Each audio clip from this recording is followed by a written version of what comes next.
Hello student, welcome to my channel. आज हम हड़प्पा सभ्यता, ठीक है, अध्याय 3। इस सभ्यता में आपसे पूछे जाएंगे क्वेश्चन जो वो ऑलरेडी आए हुए हैं, ठीक है। जो क्वेश्चन प्रीवियस ईयर के हैं उन्हीं पे मैं डिस्कस करता हूँ चैप्टर्स को, ठीक है। कुछ चैप्टर के कॉन्सेप्ट भी इसमें उठाए जाते हैं ताकि आपकी कॉन्सेप्ट भी कुछ पता लग जाए, ताकि आप पेपर में लिख सकें और आपकी क्वेश्चन की प्रैक्टिस भी हो सके। तो ये एक पैटर्न है जिसके अकॉर्डिंग आपका पेपर आता है, ठीक है। ये डिज़ाइन है NIUS की तरफ से। तो ये आते हैं 10 नंबर के, 4 नंबर के, 2 नंबर के, फिर एक 10 नंबर का मैप होएगा। टोटल क्वेश्चन होंगे 18 नंबर की। वर्ड लिमिट होती है, ठीक है। इसमें कोई वो नहीं है, वर्ड लिमिट में कंफ्यूज नहीं होना है आपने। तो पहला क्वेश्चन है हमारा, हड़प्पा के लोगों के उद्योग और शिल्पों का वर्णन करें। उद्योग तो सभी को पता होंगे, ठीक है, 10th में हमने पढ़ाई है। शिल्प भी था लेकिन आपने शायद फोकस नहीं किया होगा अगर 10वीं पढ़ कर आए तो। शिल्प होते हैं कलाकारी, ठीक है, जो मूर्तियों की कलाकारी होती है, दीवारों पे डिज़ाइन बनते हैं, वो सारे के सारे कलाकारी आते हैं आपके शिल्प में, ठीक है। आपने देखा होगा मिट्टी की मूर्तियाँ बनाना, ठीक है। आप जितने भगवान की मूर्तियाँ बनती है वो सब के सब शिल्प में गाते हैं, ठीक है। तो आप ऑलरेडी समझ चुके होंगे शिल्प के काम होते क्या है। उद्योग आपको ऑलरेडी पता है। अब देखते हैं क्वेश्चन में लिखना क्या है। ये क्वेश्चन 10 नंबर में है और आया कब है, 2014 में। हड़प्पा सभ्यता के लोगों लोहे के अतिरिक्त लगभग सभी प्रकार के धातुओं से परिचित थे, जानते थे, उन्हें पता था धातु होता क्या है, यूज़ कैसे करना, ये सब जानते थे। पर लोहे नहीं जानते थे कि लोहा होता कैसा है, यूज़ कैसे। कुछ जगह पे थे लेकिन यूज़ करने नहीं आ रहा था। तो स्पेशली उस टाइम चांदी और सोने के वस्तुएं यूज होते थे। जो आज आप देखते हैं प्लेटें, ये उस टाइम चांदी की प्लेटें चलती थी और वस्तुओं में सोने के, ठीक है, जिसमें गहने भी शामिल हैं, तस्तरिया शामिल है। तस्तरिया कहते हैं प्लेटों को, ठीक है। ये उर्दू वर्ड है, प्लेट होते हैं, प्लेट बोलते हैं नॉर्मली हिंदी में। यहाँ तस्तरिया ही यूज़ है क्योंकि हिस्ट्री में यही है वर्डिंग। तांबे के औजार के अस्त्र शस्त्र, जो हथियार थे वो तांबे के होते थे नॉर्मली, ठीक है, और ज़्यादा वजन का होता था, ठीक है। उसमें 1-2 दिए हुए हैं आपके, छैनी, कुल्हाड़ी, ये सब दिए हुए हैं। भाला होता है, उसमें लकड़ी का होता है और आगे नोक होते हैं लोहे के। तो यहाँ लोहे के नहीं, ये तांबे के थे, ठीक है, उस टाइम। अब बात करते हैं इसमें कि इससे और क्या क्या थी। उसके अलावा इसमें दी हुई है, ये मुख्य रूप से, अब यहाँ से हम बात शुरू कर दी हमने, उद्योग में ये सब था। हड़प्पा काल के लोगों का एक मुख्य उद्योग था। उद्योग यहाँ समाप्ति हुई। अब बात करनी है हमने शिल्प। ये मुख्य रूप से चाक पहिए पर बनाए जाते थे। इन पर लाल रंग के, काले रंग के सजावट की जाती थी। विभिन्न प्रकार के पशुओं के अतिरिक्त हड़प्पा के मुहरों पर हड़प्पा काल की लिपि की कुछ चिन्ह भी बने हैं, परंतु अभी तक इस लिपि को पढ़ा नहीं जा सका है। अब बात करते हैं जो चाक पहिए होते हैं। चाक पहिए पर बनते हैं मिट्टी के सारे आकृति, ठीक है। जितनी चीज़ें बनती है वो चाक पहिए पर ही बनाई जाती है, कुम्हार बनाते हैं। उसके अलावा जो स्टैम्प है, स्टैम्प हमें मिली है। आपको पता होगा कि स्टैम्प होते क्या हैं। अगर आप हॉस्पिटल एजुकेशन सिस्टम की बात करें तो यहाँ हर एक डिपार्टमेंट में आपको स्टैम्प मिल जाएगा। ऑफिसर के अलग होंगे, जूनियर के अलग होंगे, डिपार्टमेंट का अलग होएगा, ठीक है। वो वर्किंग के अकॉर्डिंग होते हैं स्टैम्प, और इन स्टैम्प पे नाम लिखे होते हैं नॉर्मली। लेकिन उस टाइम नाम नहीं, आकृति बनी हुई थी, ठीक है। तो हमें कुछ स्टैम्प ऐसे भी मिले हैं जिसकी आकृति को अभी तक समझा ही नहीं गया है।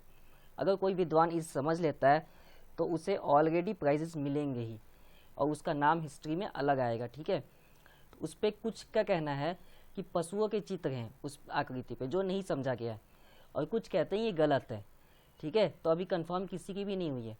हड़प्पा के अनेक स्थलों पर पुरुषों और महिलाओं की बड़ी संख्या में मिट्टी की मूर्तियाँ प्राप्त हुई है। तो यहाँ से हमें इस लाइन से पूरा क्लियर हो जाता है कि उस टाइम भी लोगों को शिल्प की बहुत ज़्यादा नॉलेज थी, क्योंकि मूर्तियाँ बनाने के लिए इंसान को उस सब चीज़ की समझ होनी चाहिए। बिना समझ के कोई भी एक छोटी छोटी मूर्ति भी नहीं बनाई जा सकती।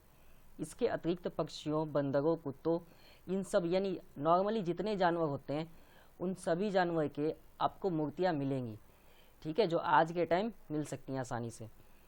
उसके अलावा एक सबसे अनोखा बात था कि मिट्टी की पक्की गाड़ियाँ।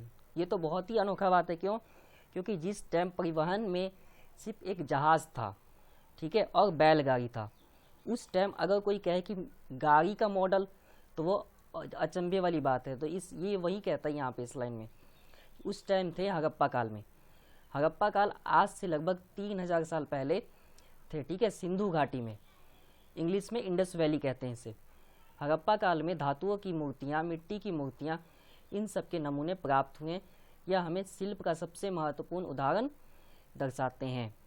उद्योग भी कंप्लीट हो गया और आपका शिल्प भी कंप्लीट हो गया। अब देखते हैं अगला क्वेश्चन।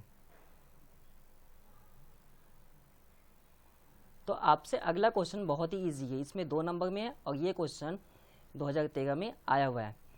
हड़प्पा सभ्यता को सिंधु घाटी सभ्यता क्यों कहते हैं? तो भाई सिंपल सी बात है, इसके 2 रीज़न है। पहला, ये सिंधु नदी के पास था और पहला स्थान था जहाँ से हड़प्पा सभ्यता प्राप्त हुई है, ठीक है।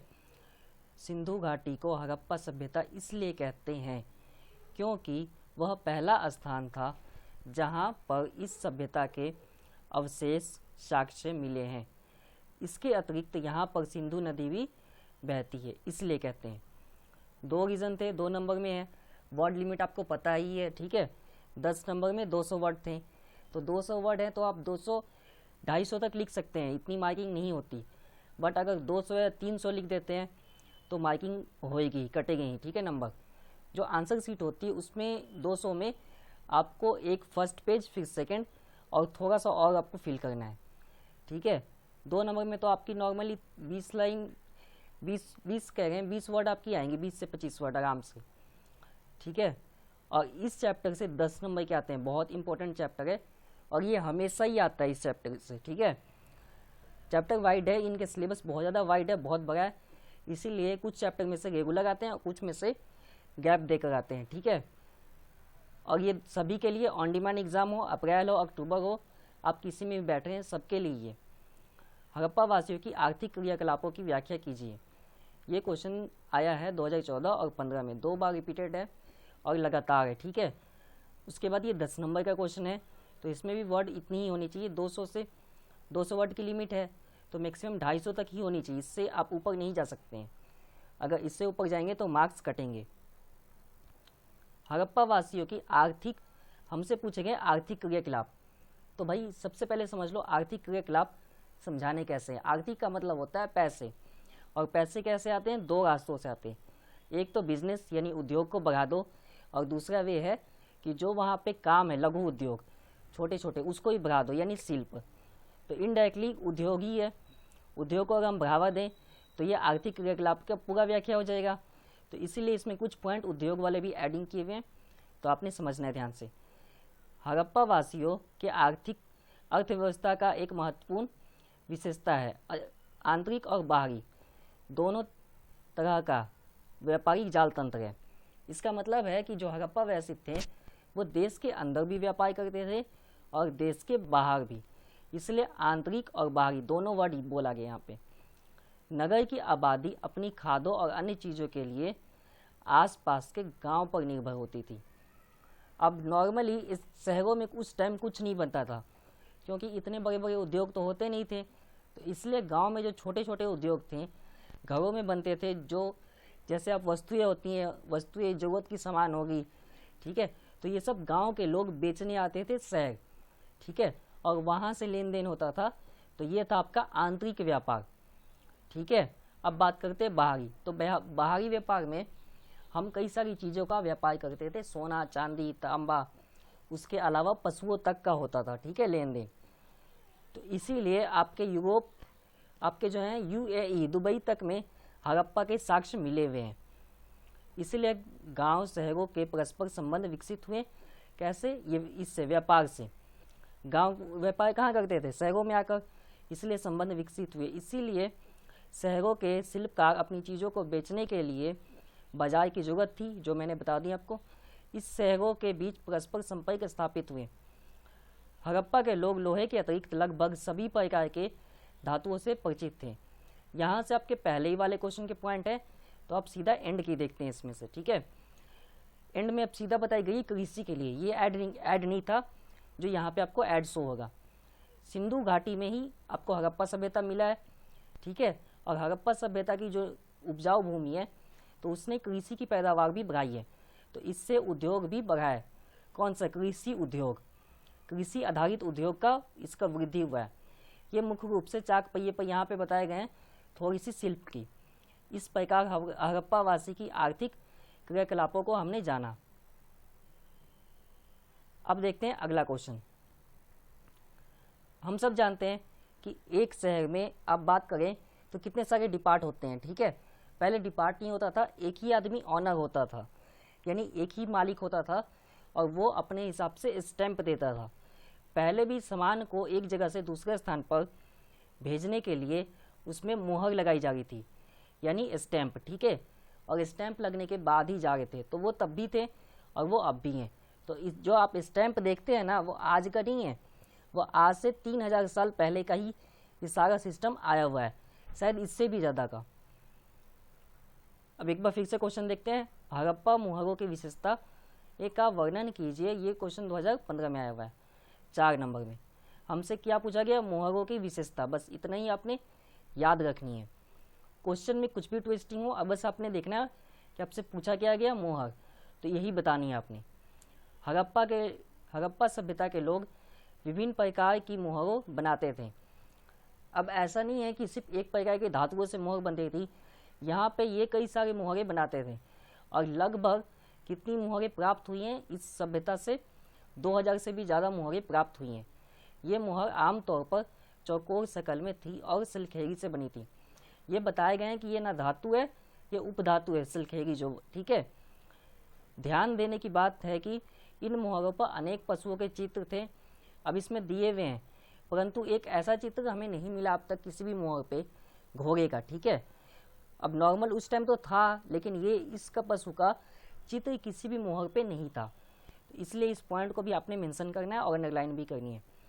हड़प्पा की मुहर पर हड़प्पा काल की लिपि के कुछ चिन्ह बने मिले हैं, परंतु अभी तक इस लिपि को पढ़ा नहीं जा सका है।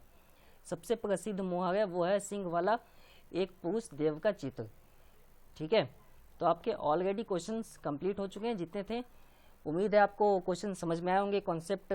उसके बाद जो मैंने कहा था कि आंसर में कितनी वर्डिंग है लिखनी है, उसके बाद कब आए हुए हैं क्वेश्चन वो भी।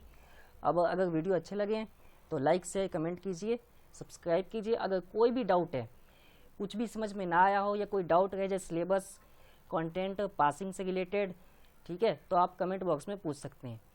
धन्यवाद, अगले वीडियो में मिलेंगे।